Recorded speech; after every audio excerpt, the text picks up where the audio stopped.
mais uma desses misticismos para atiçarem essa necessidade de inimigo, guerra. União da gente contra alguém. Tem que ser, porque crente só se une contra o diabo em pessoa. Então, de vez em quando, tem que haver uma luta contra o diabo em pessoa, para tentar provocar uma união dos não uníveis. Porque essa vara da graça e da união, conforme Deus diz através do profeta Zacarias, ele quebrou no Brasil a graça, a vara da graça e da união. 2 varas foram quebradas. E eu sei no meu coração quando aconteceu, assim, paf! E essa loucura foi embora. Então não há mais graça e nem mais união. Estamos vivendo esse tempo. Então, faz parte de vontade de gerar mais convergência política, visibilidade, poder. Então, esse é um misticismo extremamente interessante. O projeto político é a animação do fervor religioso dos pentecostais em relação à pessoa dele, porque quanto mais fervor religioso houver nesse sentido, mais ele tem poder político de representação desse grupo nas propostas que ele faz, e a gente sabe em que direções elas costumam andar. São sempre aquelas coisas retrógradas e confundindo o evangelho ante os sentidos da sociedade com beligerância, guerra e hostilidade. São os pais da intolerância. Caio, e esses 27, entre aspas, eles são unidos? No mesmo nível místico. Eles são unidos? Hã? Os 27? Não, eles nem existem em tantos quantos queiram. É que elas tinham 27 não, eu tô falando desses então medalhões, são 27 aí. Estados aí, pega um representante de cada lugar. Não, ninguém é unido com ninguém. Não, né? Não. Você entendeu agora? Não, ninguém unido entre eles, não. Eles têm uma guerra de nichos assim? O tempo todo, o dia inteiro, não cessa. Eles só tiram fotografias, aparecem de vez em quando num evento ou no outro, dando a impressão de que estão juntos. Mas ninguém confia em ninguém, todo mundo mete mesmo. Se tiver oportunidade, tasca. Se der um vacilo, mete a mão. Não existe isso, rapaz. Foi-se o tempo, houve um tempo em que havia, mas não com eles nunca houve. No tempo de outros que já morreram, que eram homens bons, como eu disse ontem aqui, até quando eram ignorantes, eram sinceros. Mas hoje não, morreu a sinceridade, ficou só a ignorância bruta, e de outros lados ficou só a insinceridade cada dia mais grotesca, mais bizarra, mas essas coisas acabaram, infelizmente. Há quanto tempo acabou, Caio? Que eu senti que deu a emborcada quando o negócio dessa assim, desgraça, agora foi. A emborcada mesmo foi. Tem um marco histórico assim? Tem, eu considero que quando explodiu o tal do avivamento dos dentes de ouro no Brasil, aí em 1990, 91, foi a emborcada, foi a virada para esse misticismo que tomou conta de todo mundo. Foi crescendo, atrelou-se em tudo que é lugar, e definitivamente a coisa foi virando do dente de ouro, vieram os arrebatamentos, aí vieram os paletós do Benihim, aí veio isso tudo. Já foi em 90, 91, 92 começou essa loucura toda. Uhum. Aí você seguiu assim, acompanhou isso mais assim, até 98, né? Até 98 eu era presidente honorário da Associação Evangélica Brasileira. Uhum. Depois que eu deixei de ser, eu só era procurar. Quando eu me divorciei e tudo mais, eu me desliguei de tudo. Fui eu que escrevi para todo mundo, me desliguei de tudo e de todos. Fiquei quieto. Eu era procurado tanto quanto sou até hoje, né? Embora eu não faça parte do processo, eu continuo recebendo muita informação. Porque pessoas me procuram, falam, me contam. E como é que foi a sua relação com esse pessoal de 92, 91 até 98, assim? Você ainda estava ali? Eu era presidente da Associação Evangélica Brasileira, numa relação de liderança. Sim. 60%, 65% dos evangélicos de todo o Brasil eram associados da Associação Evangélica Brasileira. Uma coisa inédita, nunca aconteceu uma convergência tão grande de associação. Era o representante oficial desse grupo todo, e eram as denominações sérias. Tanto a Assembleia de Deus tradicional era membro, e tinha seus principais representantes na vice-presidência, quanto os presbiterianos do Brasil, presbiterianos independentes, Igreja Batista Nacional, Igreja Batista Brasileira, os metodistas, os luteranos, os episcopais, os congregacionais, milhares de grupos pentecostais que queriam identificação com um movimento cristão sério, ético, se ligavam à EVB. A EVB foi uma esperança. Mas quando chegou a hora de decidir entre Baal e o Senhor, eles escolheram Baal. É isso aí. Aí tá o porque certo. Veio o conflito e eu fui ficando muito só no conflito com o neopentecostalismo. E eu dizia, olha, se nós não tomarmos uma posição definitiva, dizendo que o neopentecostalismo não é evangélico, não tem nada de evangélico nele. Se ele é evangélico, então o espiritismo kardecista e um monte de outras coisas também é. A Igreja Católica é evangélica. Ele não é evangélico. Se vocês não tiverem a coragem de unirem-se todos e fazerem essa declaração pública, para eles viverem o caminho deles como um grupo que pratica uma religião própria, uma fé que eles desenvolveram, eles criaram. Eles não seguem essa linha de consciência histórica mínima do legado do Novo Testamento. Não seguem. Mas isso implicava numa decisão histórica. Bom, quando chegou, houve muitas decisões e eu sempre dava cara a essas manifestações. Até que chegou uma hora que eu falei, não, eu não vou mais ficar dando a cara a isso. Eu não vou ser apenas o representante moral, ético, ou quantitativo, qualitativo, proporcional desse grupo.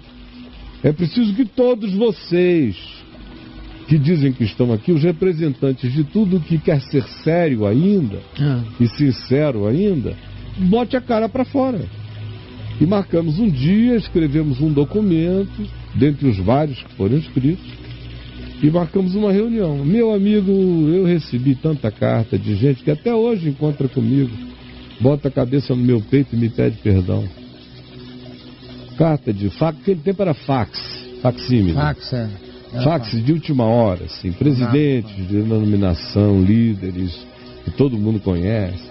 Meu amado reverendo Caio, sei que o que o senhor está propondo é verdade, é o que pode preservar a igreja da sua derrocada, mas eu pessoalmente não posso me unir publicamente a essa manifestação, porque se eu o fizer, eu vou perder pelo menos 40%, 50% de adesão financeira na minha comunidade, porque na minha comunidade já tem muita gente que gosta das superstições, das campanhas, das barganhas, das trocas. Então eu é que não gosto, mas eu também não posso bater de frente com a minha comunidade. Aí foram se escusando um a um.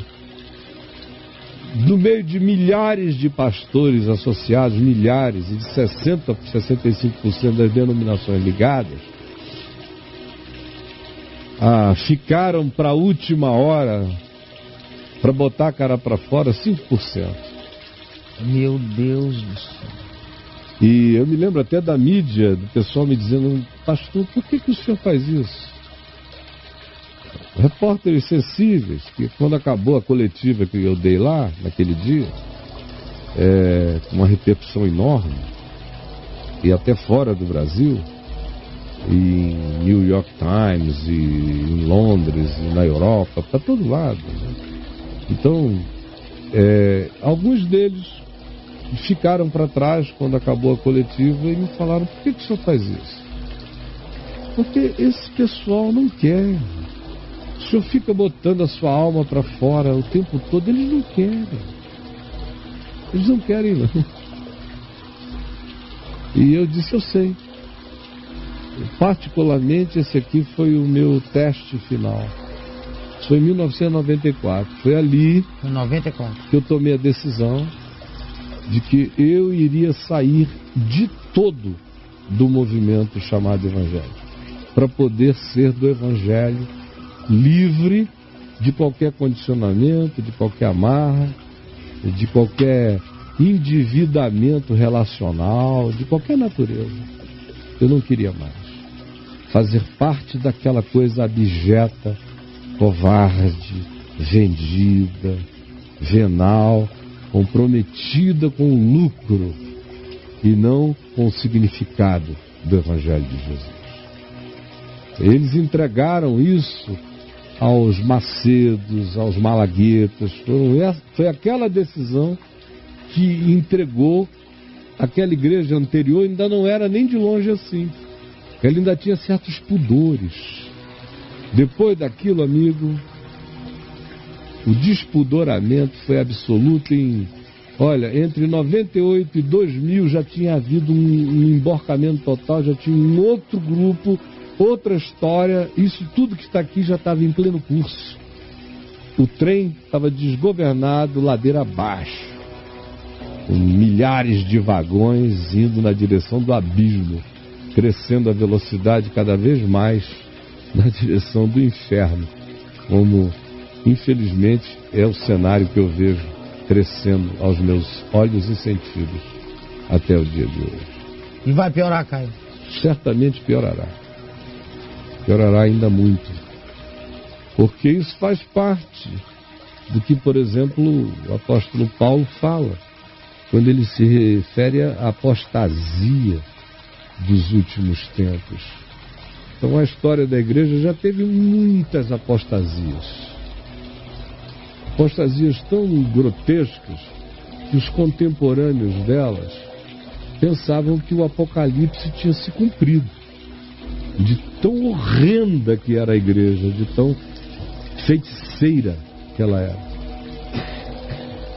Havia grupos remanescentes, solitários, perseguidos, considerados hereges, alguns queimados, ou apedrejados, ou banidos, ou exilados, ou marginalizados, ou embudecidos por todos os poderes disponíveis.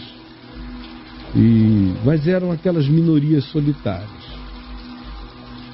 De certa forma, eu diria que nunca não houve apostasia no caminho da igreja. Se lê as cartas de Paulo, ele está lidando com apostasias o tempo todo. Apostasias, loucuras, invenções, maluquices de todos os tipos. Você lê a carta de Pedro, por exemplo, ele está lidando com apostasia. A carta de Judas, irmão de Jesus, é sobre a apostasia dos dias dele, dos que transformavam a graça do nosso Senhor Jesus Cristo em libertinagem e que só pensavam em dinheiro e em lucro. São os que seguiram, Judas diz, e Pedro também, usam a mesma construção que era comum na igreja primitiva, designar aquele espírito por essas três afirmações. Esses seguiram pelo caminho de Caim, que é a falta de amor. Falta de amor, o caminho de Caim. E é o caminho do liturgismo pelo liturgismo, da mecânica do culto como aquilo que agrada a Deus, da barganha. O caminho do Caim, mas sobretudo é o caminho da falta de amor, da morte do amor. Esses outros amaram o prêmio de Balaão, que era aquele prêmio da remuneração do falso profeta, pago para falar o que o rei mandava, o que o povo queria. O Balaão, aquele que foi confrontado pela mula, lembra dele, da história de Balaão? Então, tanto Judas como Pedro diz, seguiram pelo caminho de Caim, amaram o prêmio de Balaão, a grana. e pereceram na revolta de Coré. São expressões que, se você lê em Pedro, com a mesma construção que você lê em Judas, é porque elas significavam um dito conhecido pela igreja de então. Alguém cunhou isto. Algum apóstolo, algum homem de Deus, algum pregador sério cunhou isto. Pode ter sido até Pedro, que disse: esses seguiram pelo caminho de Caim, amaram o prêmio da ganância de Balaão e pereceram no revoltismo, no ódio, da beligerância, no espírito de guerra, ranheta, malagueta de Coré. Esse composer, quando forma a espiritualidade de um grupo que se auto-intitula de igreja, corrompe tudo, meu amigo. É o caminho de Caim, é a ganância do prêmio, da recompensa do dinheiro, da falsa profecia, das prosperidades de Balaão, e é o revoltismo de Coré. Isso destrói tudo. Bom, no curso desses 2000 anos, mesmo antes de Constantino, toda hora a gente vê grupos loucos surgindo aqui e ali. Por exemplo, grupos adventistas, grupos de profecias adventistas, de adventismos, como os montanistas, que representam bem esse pessoal que sobe, vai para o monte, esperar a volta de Jesus, porque receberam uma profecia. Se forem para um lugar mais alto, parece que ajuda o encontro, e que vão para lá, a distância menor. Marcam o dia, marcam a hora, marcam o ano, criam uma escatologia com um cronograma da volta do Senhor. Sim. Isso é antigo. Eles têm um calendáriozinho. Não começou com Ellen White, com os adventistas, não, nem com os testemunhos de Jeová, não, isso é velho. Os montanistas construíram esse apocalipsismo baseados em outra velha amiga, a profecia. A profecia doida, a profecia maluca, que já estava dando problemas desde o início, nos dias dos apóstolos. Por que Paulo escreve 1 Coríntios 12, 13 e 14? Porque, sobretudo, a profecia era o que mais criava problema em Corinto. Todo mundo queria profetizar sua maluquice. Aí por isso que tem 1 Coríntios 14. Paulo tentando ver se ele segura o lugar da profecia, porque a vontade que a gente vê, parece que nele, é de parar com tudo. De dizer, não, que a gente já tem de revelação, a gente não precisa de mais nada. Mas era uma igreja novinha, ela tinha 30 anos, 35 de vida. Então aquela alegria do sentimento profético, de alguém falar uma palavra quentinha, que veio da parte de Deus, quando vinha da parte do Espírito Santo, era uma delícia. Mas cada vez mais começava a vir da parte da vaidade dos profetas locais, lá em Corinto.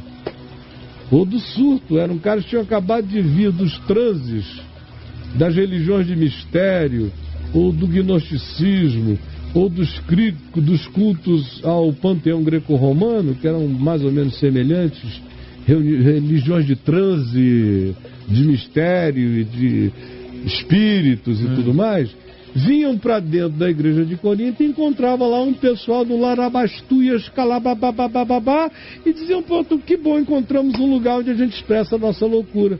A tal ponto que já tinha gente gritando lá, Jesus Cristo é maligno, aleluia, nos dias de Paulo. Está escrito lá em Coríntios, Jesus é anátema. Tinha gente que dizia isso. Porque a mente estava tão morta que o que os caras falavam não interessava. Todo mundo dizia aleluia para tudo. Então é antigo esse problema. Quando você chega em Constantino, isso que eu pergunto. Aí a bruxificação se torna oficial. Porque corrompeu agora com o prêmio de Balaão. Antes, pelo menos, eles não tinham grana. Fizeram alternativos entre eles não tinham granas, eram só uns grandes místicos doidos. Com misticismos cristãos, pentecostais, montanistas, carismáticos, profecias. vidências, loucura que Paulo tenta barrar. Paulo é a mosca que caiu naquela sopa o tempo todo. Pois bem, quando chega em Constantino, aí não, aí é outro prêmio, aumenta. Agora ele já tem o prêmio de Balaão. Os bispos eram pobres, ficaram ricos do dia para a noite, tem isenções de impostos, grandes glebas de terra, direito a transformar templos pagãos em lugares de cultos cristãos. Aí começa. O Estado entrou na brincadeira e cooptou aquele grupo e corrompeu.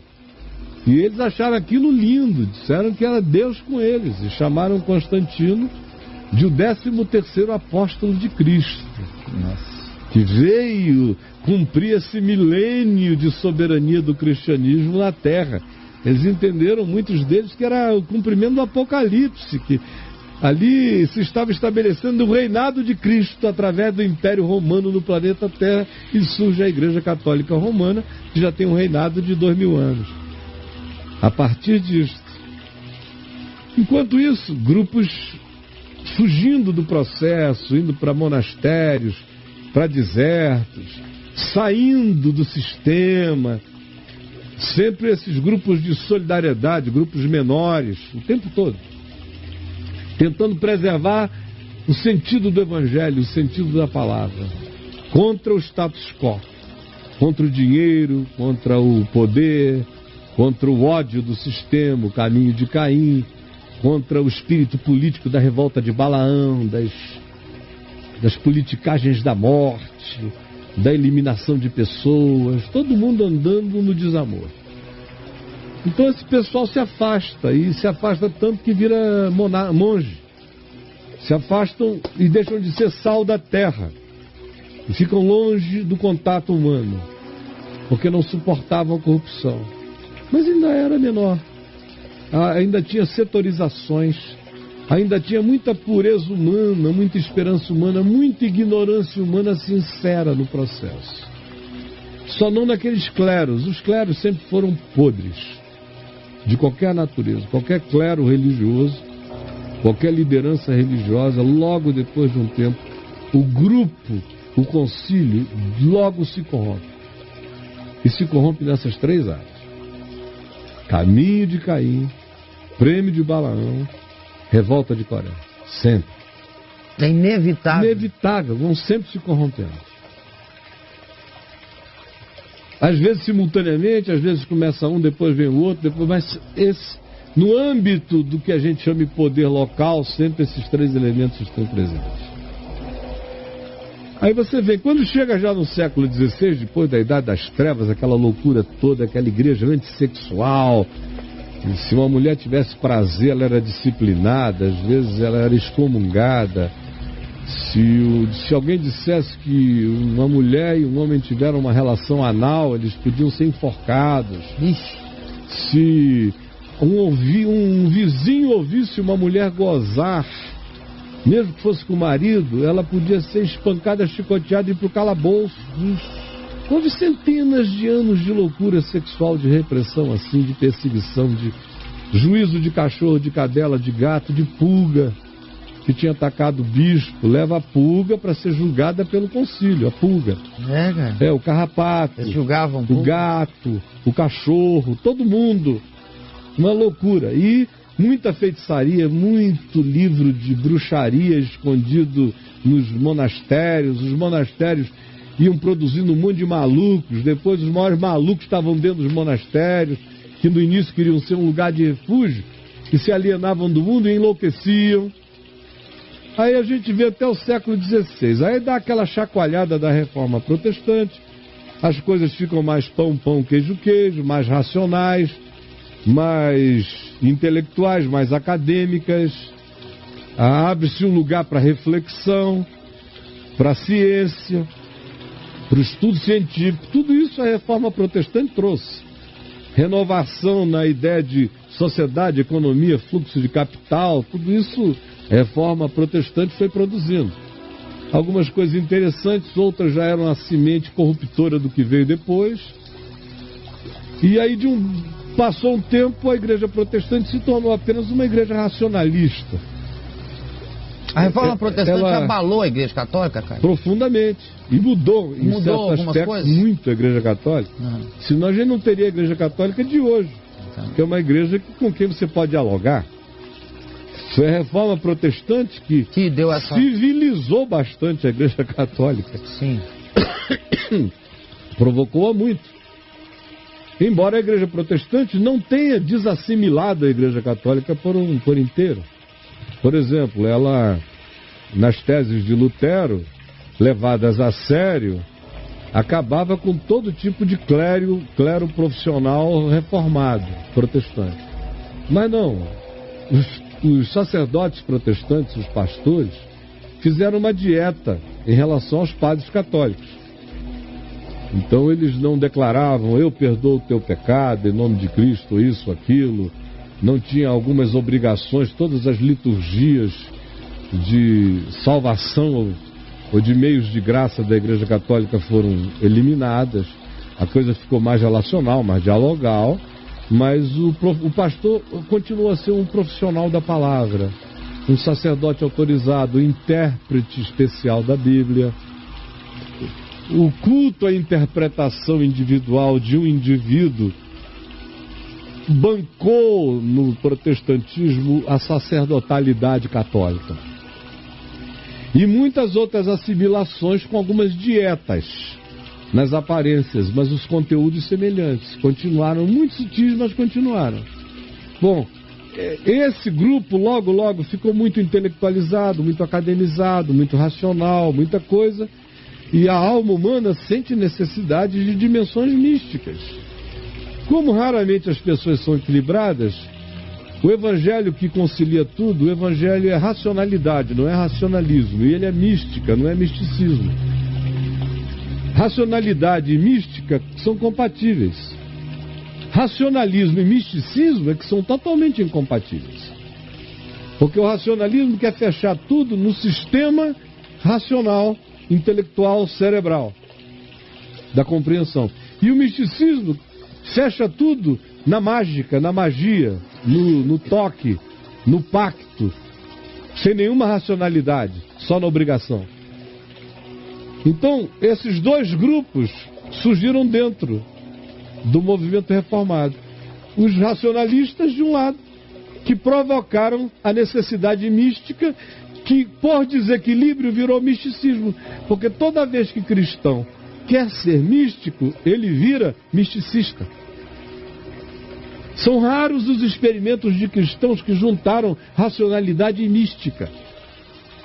Ou você está calça de veludo ou é bunda de fora. Ou é reformado, árido, intelectualista e sistemático e dogmático e academicista de um lado, ou é pentecostalista, misticista, supersticioso, antirracional do lado de lá.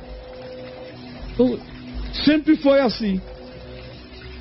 Voltando ao estado em que a gente chegou, ele foi um estado que veio do pentecostalismo, sério, sincero, embora ignorante na maior parte das suas interpretações, mas centrado ainda na pessoa de Jesus, na qual ele ficou centrado uns bons 150 anos, 200 anos, e cada vez mudando mais a ênfase da pessoa de Jesus para o Espírito Santo. Aí chegou um ponto em que o pentecostalismo passou a ser a religião do Espírito Santo. Quando ela virou a religião do Espírito Santo, já não é mais a dos ensinos de Cristo, mas a dos atos do Espírito Santo, ela vai ficando bem pentecostal. Ela praticamente nasce em Atos 2, ela não nasce na cruz. Ela não nasce na ressurreição, ela não nasce no ensino de Jesus, ela não nasce do Evangelho, ela nasce do grito, da língua de fogo e das línguas estranhas. E ela se fixa nisso e transforma isso num axioma, num dogma, numa obrigação, num condicionamento, num pré-requisito para ter poder de Deus na vida. Viver aquela experiência mística daquele jeito. Se não viver, não conhece a Cristo, não é de Deus. E não tem poder.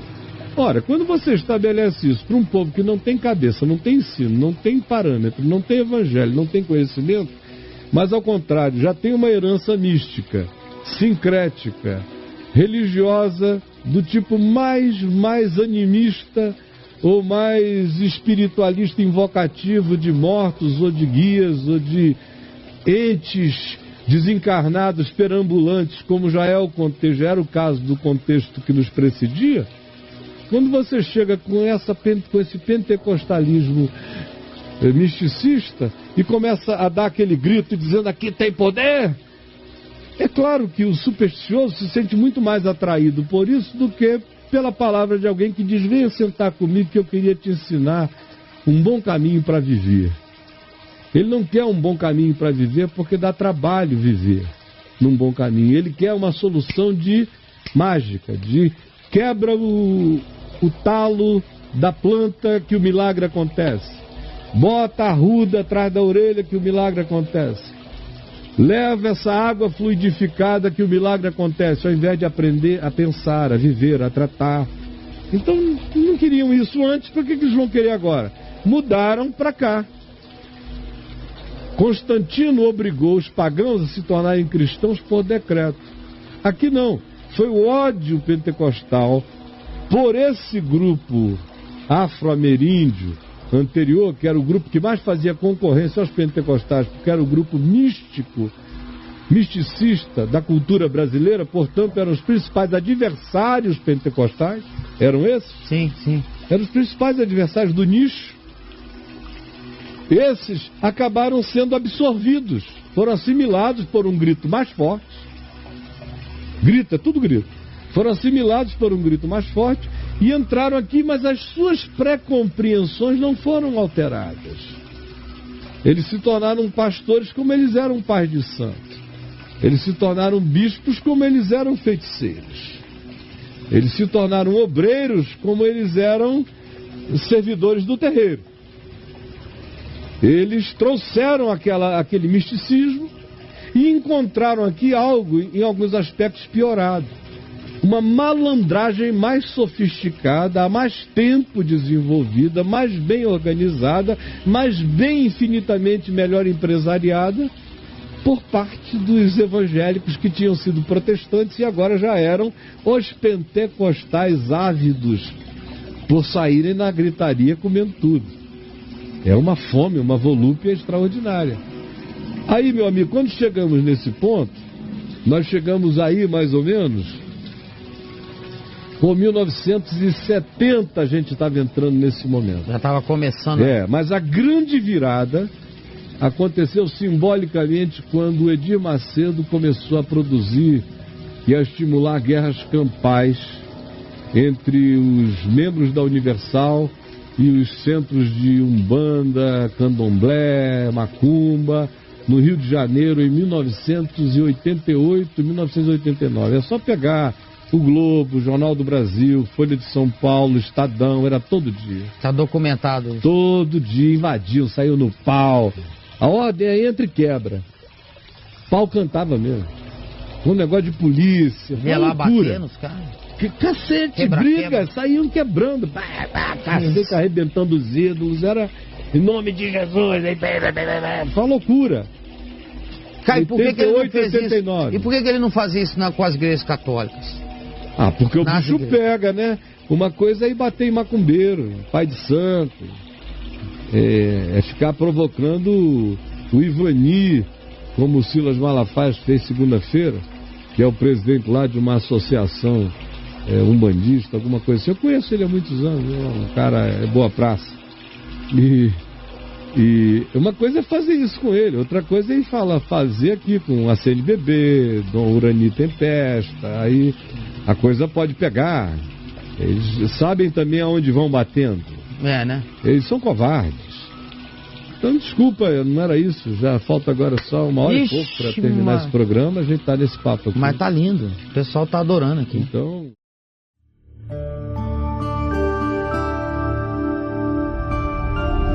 Vem me ver TV. O canal é você.